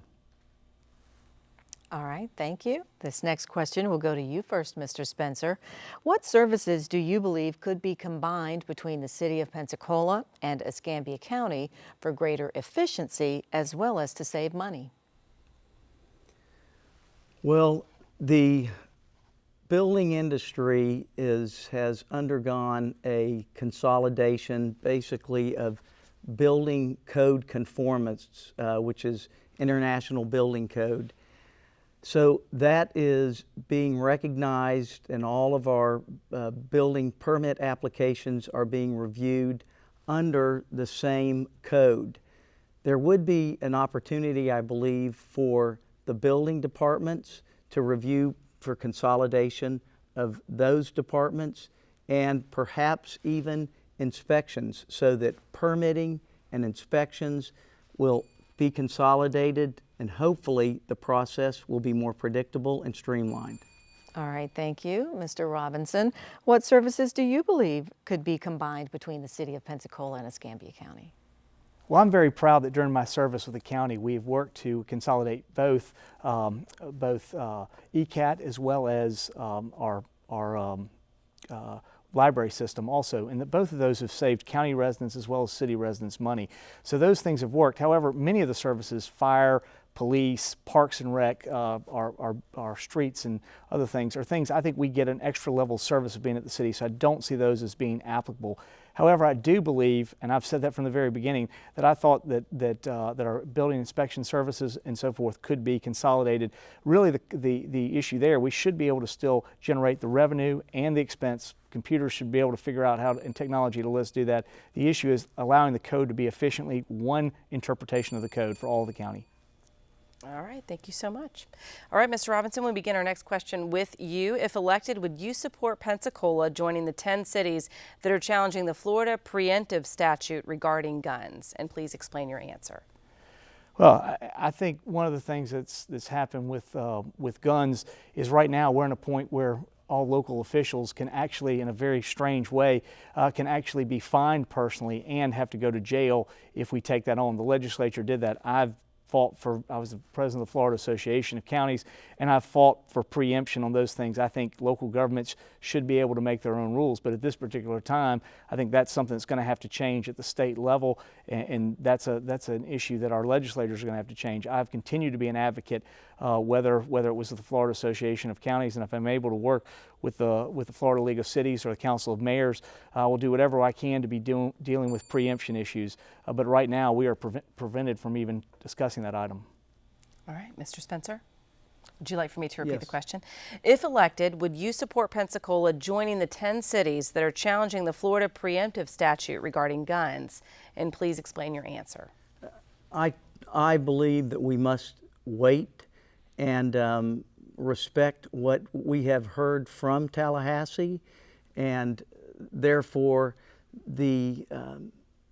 although many would like to have that opportunity to address that regulation on a local level, I would not support fighting for that, and we need to stand by and wait and see what the legislature decides. All right, thank you.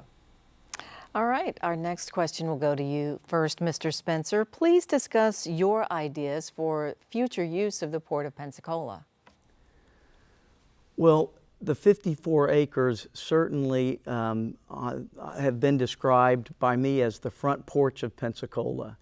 I see those 54 acres as being an opportunity to move from this nostalgic era of where we shipped pine to Europe, red snapper all over the continental United States to moving fast forward to the technology of today. We can use that port to be a fantastic job creator, a job generator, using the access to deep water and having the opportunity to have our marine biology experts, UWF and IHMC nearby. All right, thank you. That question now to you, Mr. Robinson. What are your ideas for the future use of the port? Well, our campaign has consistently been that the port is an asset that we should be using and utilizing. However, we believe it could be different than what is currently done. We need to find niches that are productive for us. And again, in looking at that, there are opportunities dealing with maintenance, repair, and overhaul, as well as there are certain sort of niche markets for cargo shipments that certainly will make sense for our port. But I think the biggest future is going to be in marine research, and I'm very proud of what the county has done to support IHMC, the Institute for Human and Machine Cognition, to be able to do more marine research. I think if we go knowledge-based in what we do, we can create more jobs with more opportunity as we move forward. The port can continue to generate jobs and revenue for the city. We just need to be looking at the niches that do so. All right, thank you, candidates. And our last question, we begin with you, Mr. Robinson. What is your priority for the undeveloped parcels of the Maritime Park? Well, again, I think from that standpoint, there's a plan we should be moving forward on there and continuing to let that go. I think one of the challenges is that again, the public sector being involved in private sector development becomes a problem, trying to move all those things together. But we need to be, I think what's happened right now with the master plan, I think we should let the master lease come forward and see what they bring to us. And I think then at that point, let's go forward. I think that was probably the best step, is moving the lease into a master lease with one individual, because I don't think government does a very good job of doing property development. I think we should be working with that master developer to let them see what moves forward, and then again how it comes out and what in terms is brought forward. Mr. Spencer, same question to you. What is your priority for the undeveloped parcels at the Maritime Park? Well, my number one priority is to maintain the public access that surrounds those parcels that have now been engaged by one single leaseholder who is looking at the opportunities to create a consolidated, orchestrated solution that also will incorporate one of the most difficult challenges for any meaningful development on that at the Community Maritime Park, and that is parking. We have a golden opportunity now. Instead of putting together a meal in a fragmented a la carte way, we will see the development be complementary of adjacent parcels, including on the other side of Main Street. Rebuttal, Mr. Robinson? Well, again, I think whatever we do with our waterfront as we move forward, I agree that whatever happens, we need to have public access. And again, that begins with, I know, Bruce Beach and the other things, so making sure that whatever we have there is certainly public access to the actual waterfront, but allowing then that developer to move forward with a master plan that will begin to get some buildings actually there and begin to see the benefit from what happens, the revenue generated for the city. All right, thank you so much, candidates. And that concludes the questions for the Pensacola mayor's race. It's now time for closing statements, and you each have 45 seconds. Again, we are moving in alphabetical order. We began the last question with Mr. Robinson, and so we begin with Mr. Spencer for his closing statement. Thank you. Great places to live don't just happen. They are built and shaped and formed. A vision is implemented through leadership, and as your next mayor, I will build on Pensacola's momentum to earn Pensacola the reputation as being one of the most livable, safe, and prosperous cities in our region.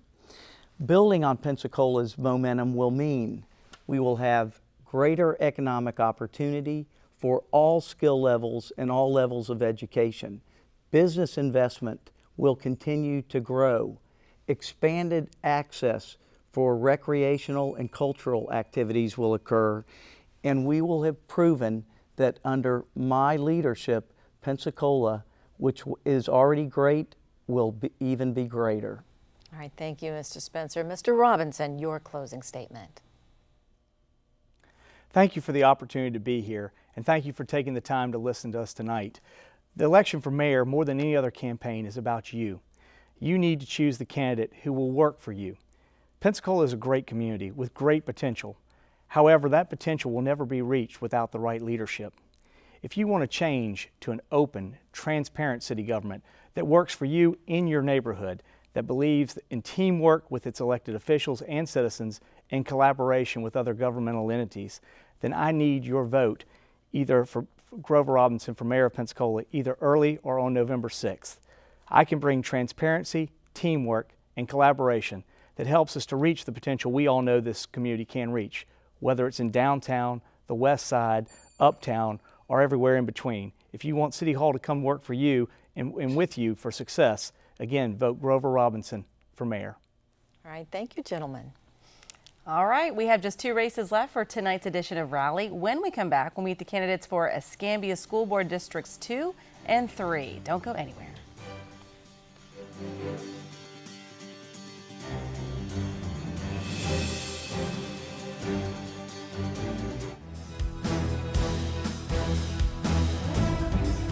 On the November ballot, there are several amendments to the Florida Constitution on a variety of subjects.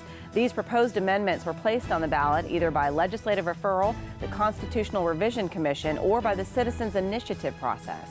A 60% margin is required for passage of a proposed amendment. To review the full text of the proposed constitutional amendments, log on to the Florida Division of Elections website. Click on the Forms and Publications tab and follow the steps shown on screen to find the proposed Constitutional Amendments 2018 General Election document.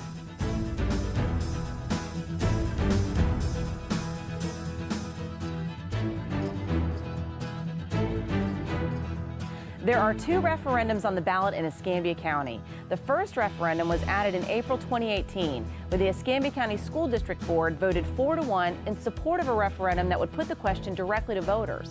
The referendum itself is a simple yes or no question. It reads, shall the superintendent of schools of Escambia County, Florida be appointed by the school board of Escambia County, Florida? A yes vote supports the school board to appoint a superintendent. A no vote keeps the superintendent as an elected office. The second referendum involves the issue of public versus private ownership of Santa Rosa Island. It is entitled Non-Binding Referendum on Escambia County Policy for Preservation of Santa Rosa Island. It reads as follows. On June 21st, 2018, the Escambia County Board of County Commissioners adopted a policy to prohibit any privatization through sale or lease of currently unleased properties, especially conservation and preservation properties on Santa Rosa Island.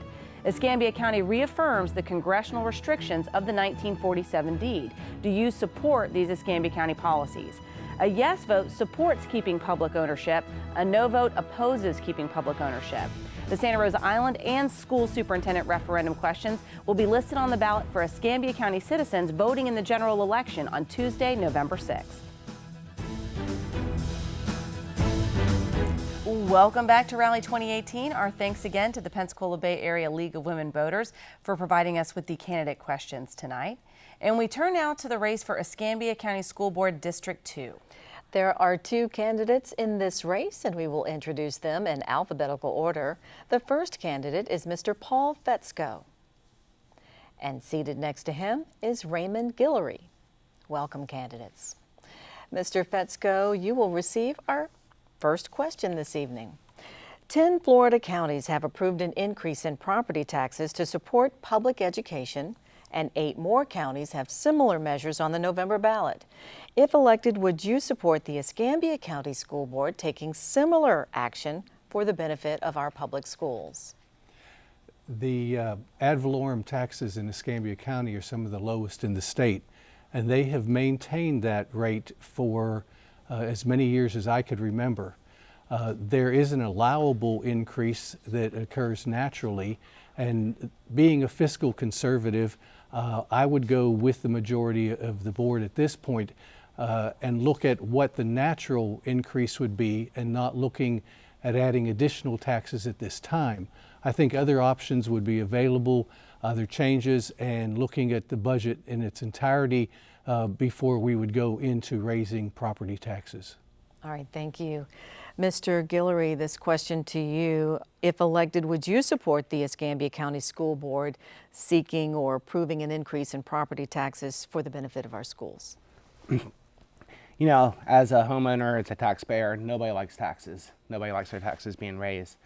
But at the moment, we have to consider the state of education in Escambia County, and nothing's off the table when it comes to making sure that our children have the best education available to them. And at the moment, I would say what we need to do is go through the budget, and we need to make sure that the money is being spent the way it needs to be spent and the priorities are correct before we start talking about raising taxes to bring in more money. So I would say that a tax increase wouldn't be off the table, but at the moment I don't see that we need it. All right, moving now to our second question, and we begin with you, Mr. Guillory. Recognizing there is a national shortage of teachers and at the same time limited funding for paying teachers locally, what role can the school board play in attracting highly qualified teachers? Well, this might be one reason we might have to raise the local property taxes. But I think that the best thing that we can do for teachers is just show them respect to begin with. Also, we need to make sure that they are being paid what they need to be paid, because in this area here, we are some of the lowest in the nation here in the United States, in Florida, with teacher pay. We need to make sure that we're showing our teachers respect, and one way we do that is by paying them what they're worth.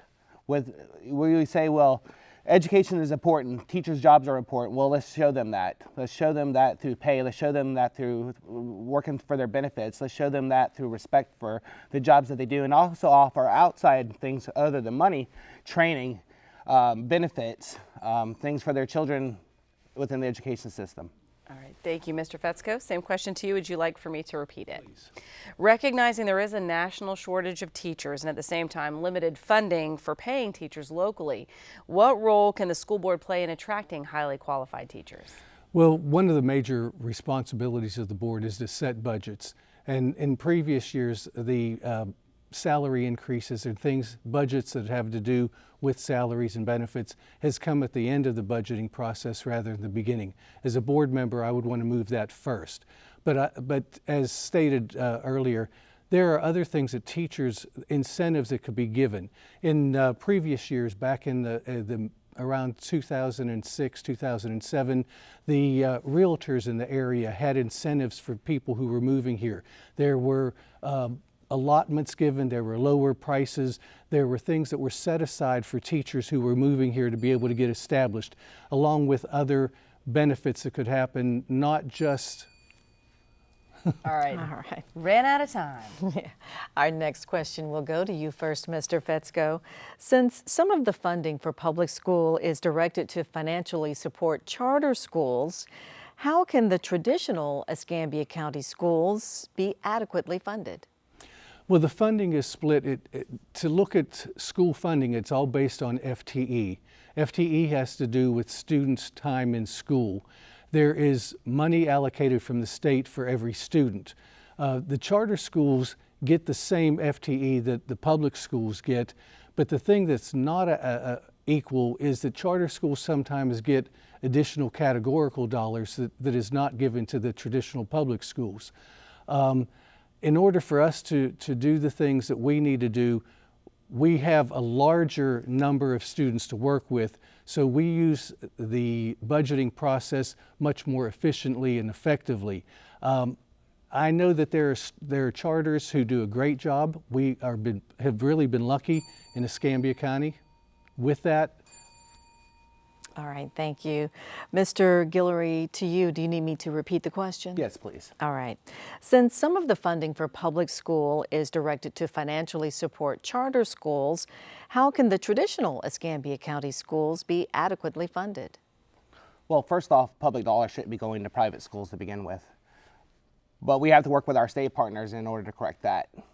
I think that the best thing that we can do is to work to make sure that every school is treated equitably and every student has an equal opportunity within the schools, and everything that we're doing is we're looking at not only does charter schools get this money or public schools get this money, but is every child having an equal access to education, and if we are spending those dollars to make sure that happens. All right, thank you so much. Mr. Guillory, we begin our next question with you. The expansion of school choice in Escambia County has resulted in the resegregation of many schools. If elected, how would you address this issue? That's one of the first issues I've been talking about in this race is transportation for students. Because we have school choice, but if you don't have transportation, you don't have a choice. When children who are growing up in areas of poverty with single mothers, they're being given a choice from a failing school to a non-failing school, but without the transportation option, they're not able to take advantage of it. So one of the first things I want to work with is to make sure that we have transportation available to every child who has school choice.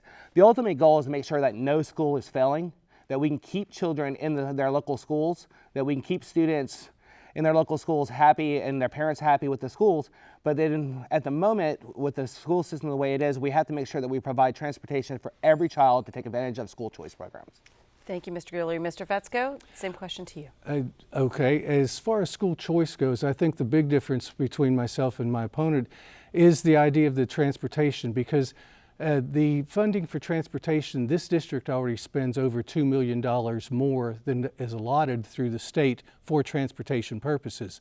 I want to make sure that every school in the district is at such a level that parents choose to stay there, that they become the choice options. If we need to look at magnets, or we need to look at other academies or things going into the schools in District 2 in order to entice the parents and the students to stay, but also for those that are leaving or from other districts or areas in the district to come back to District 2. Rebuttal, please, Mr. Guillory.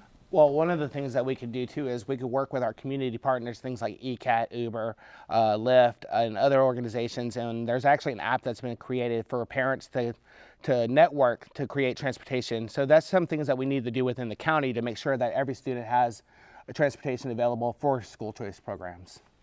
All right.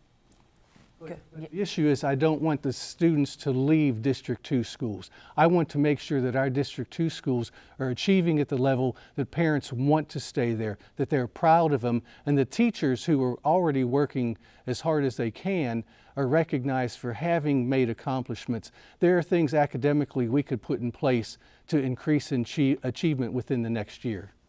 All right, thank you, gentlemen. Mr. Fetzko, this final question will go to you first. Please comment on whether the school board should consider adding another community school, such as C.A. Weiss. I think that the school board has worked and has asked for that to occur. C.A. Weiss and the community setup that it has been a shining example of how things work, how it improves things for the entire community. The students, the parents, and everyone else at C.A. Weiss has been very pleased with it. The funding from the school side of it has been ready, but we need our legislators to step up and other community organizations to fund what needs to happen as far as the social services, medical services, and other things along those lines. The school board stands ready to increase that. We've tried to add to it and have not been given permission to do so. All right, thank you. Mr. Guillory. It's funny that we start off talking about taxes and then we talk about the funding available to make sure that all the schools are good schools. And you're right, within District 2, we need to make sure that every school is a good school. And sometimes we need to take these programs like we have at C.A. Weiss, like we have at Brown Barnes, like we have at West Florida, and expand them into the other schools. But at the same time, we can't talk about, well, we're a fiscal conservative and we're not going to raise taxes, but we want to do these programs, but we're not going to do these programs because we'll have to raise taxes, and we can't make these schools better because we won't do that, but let's not take advantage of this program or that program. It doesn't seem to make sense to me within the school board that we can have this conflict of interest. So we can't say, well, let's make the schools better, but we're going to refuse to do this part of it that's going to take to make these schools better. Our children are suffering now. They have to be taken care of, and these schools have to be improved now. Thank you, Mr. Guillory. All right, that wraps up our questions for the question and answer session. Time now for closing statements. And we begin now with you, Mr. Guillory, since we began with Mr. Fetzko on the last question. You have 45 seconds. This is what every parent needs to do this week. They need to drive when they take their kids to school and watch the children come out of the schools. Or if you're going by a school while they're dismissing, watch the children come out. Currently, 1 in 4 of those children are not going to graduate from school. 1 in 5 of them have been victims of bullying in school. We can't continue to go down the same path we're going down. We can't have the same kind of institutional blindness and protectivism that we've had within the school system. We need a change. And if you want that change, then on November 6th, you need to vote for Ray Guillory for Escambia County School Board for District 2. Thank you very much. Thank you, Mr. Guillory. Mr. Fetzko? We agree that we need to improve the academic performance of the schools in District 2. We seem to have more pockets of poverty than some of the districts in the system, and we need to work on those things. We need to make sure that parents are heard and that teachers are heard and the plan comes together. We can do what needs to be done within the fiscal restraints that are there now. There's no sleight of hand, there's no hocus pocus or anything else. I'm a little bit shocked on some of the comments, but we have things that we could do immediately that do not cost additional funds, and we have some resources that we could utilize differently and not use them in the way that it has happened. We need to make sure that every child gets what they need. All right, thank you, gentlemen. And that concludes our race for Escambia County School District School Board 2. We're now going to take a short break here on Rally.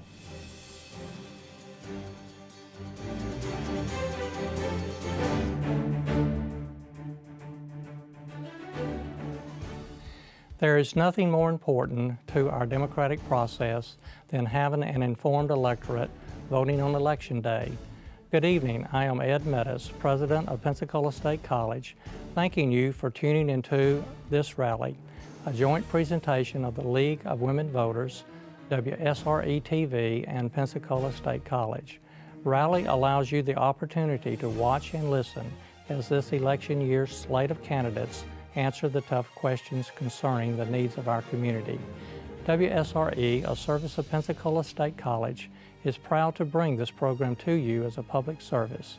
And as always, we invite your comments and suggestions about how we can further fulfill our community obligations. Let's all remember the importance of participating in the governance process by voting in the upcoming election.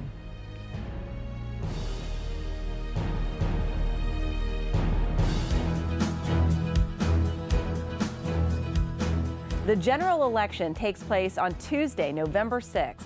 There are 3 ways to cast a ballot in Escambia County: by mail, early voting, or at your precinct on Election Day. To vote by mail, ballots must reach the Supervisor of Elections office by 7 p.m. on Election Day. The office is located at 213 Palafox Place in downtown Pensacola. Early voting began on Saturday, October 22nd and continues through November 3rd from 8 a.m. to 6 p.m. at the locations listed on screen. Early voting stations are located in the northern, southern, eastern, and western regions of the county. On the day of the general election, Tuesday, November 6th, voting takes place at your polling location from 7 a.m. until 7 p.m. You must vote in the precinct in which you live and are registered. To verify your precinct, log on to escambiavotes.com. Be sure to bring photo and signature ID with you.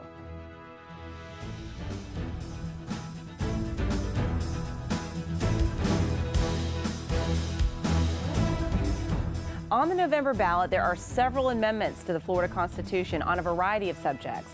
These proposed amendments were placed on the ballot either by legislative referral, the Constitutional Revision Commission, or by the Citizens Initiative process.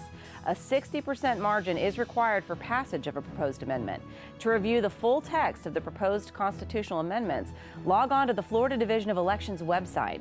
Click on the Forms and Publications tab and follow the steps shown on screen to find the proposed Constitutional Amendments 2018 General Election document.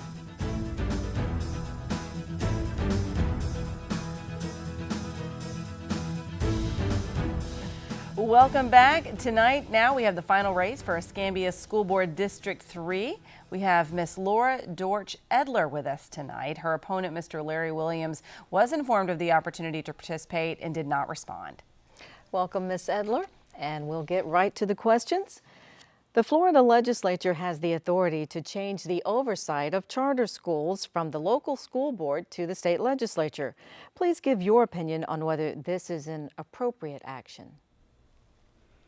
I believe because the chartered schools are located in our district and we have a district school system here, that the Escambia County School District should be the monitor and oversighter for chartered schools. All right. Thank you so much. And our second question for you.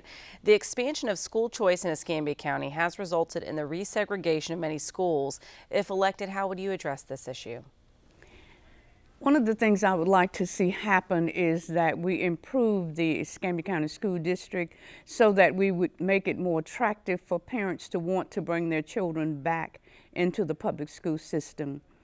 I believe that we can do that. District 3 does not have a middle school. Most of our neighborhood schools have gone. One of the platforms that I have is to revisit neighborhood schools. I believe it gives parents an opportunity to be more engaged in the education of their children. All right, thank you. Question number 3 now. Please comment on whether the school board should consider adding another community school similar to C.A. Weiss. C.A. Weiss is one of those model programs that I favor. I believe that a lot of services are being provided for families. I would like to wait to see when I'm on the school board to make sure that that the school continues to do what it is designed to do before I would recommend putting another one. I think it's too early in the game for me to make that decision that another one would be warranted at this particular time. All right, thank you. And question number 4. Research has shown that brain development is vital in the early years of a child's life. Please comment on the feasibility of mandatory pre-K as one way to enhance growth and performance of children before they enter elementary school. I believe that parents should have choices. There are other pre-educational programs that parents can participate in. There are programs like infant stimulation and reading to your children. We need to get parents more involved. I like pre-K. I'm not sure that I'm in favor of making it mandatory. I believe that parents should have choices, but certainly I believe in early education and early development. All right, thank you. Moving right along to question number 5. In preparation for state-mandated school safety requirements, what additional safety measures should be considered locally to ensure the safety of students? Most times when we talk about safety of children, we're talking external factors that threaten our children. I believe a good plan would include both internal and external factors. The internal factors that we need to look at developing in that safety plan is a lot of children are being bullied. That's a threat to other children. I read an audit report from the school district where they were cited on 30 volunteers not having background screenings. I believe that that's a threat to our children. So when we're looking at a safety plan, we need to be looking at those internal and external factors that cause threats to our children. All right. Potential. Thank you, Ms. Edler. If elected as one of the 5 members of the school board, what will be your top priority during your term? My top priority is to look at the policies and procedures to see if we can't decrease the number of children who are dropping out of school. I have another top one, and that is to increase the number of social workers that are in the schools, because the issues that children are facing now are more social society issues. We have over 40,000 students, 51 schools, and only 8 social workers. If we could put social workers in the schools, we could begin to free teachers up to teach and allow the social workers to make home visits to recognize red flags and to intervene and make appropriate referrals as indicated. Thank you. All right, and finally tonight, how can the school board ensure that appropriate resources are available for helping students who are dealing with domestic violence or other serious issues at home?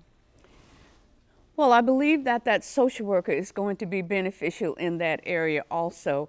And when we look at resources, I believe it's important that we take a critical look at the budget to see where there's some fat that can be trimmed, where there's some wasted funds that we could maybe transfer over to these programs.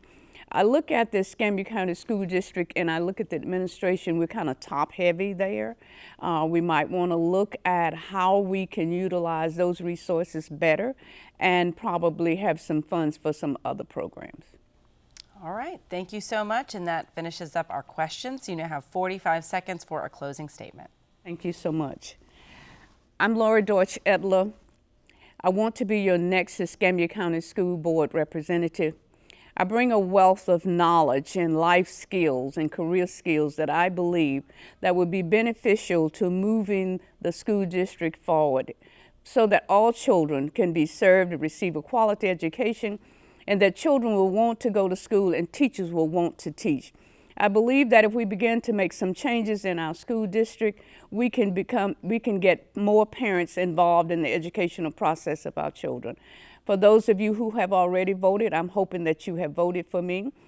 There's still early voting out there, November the 6th.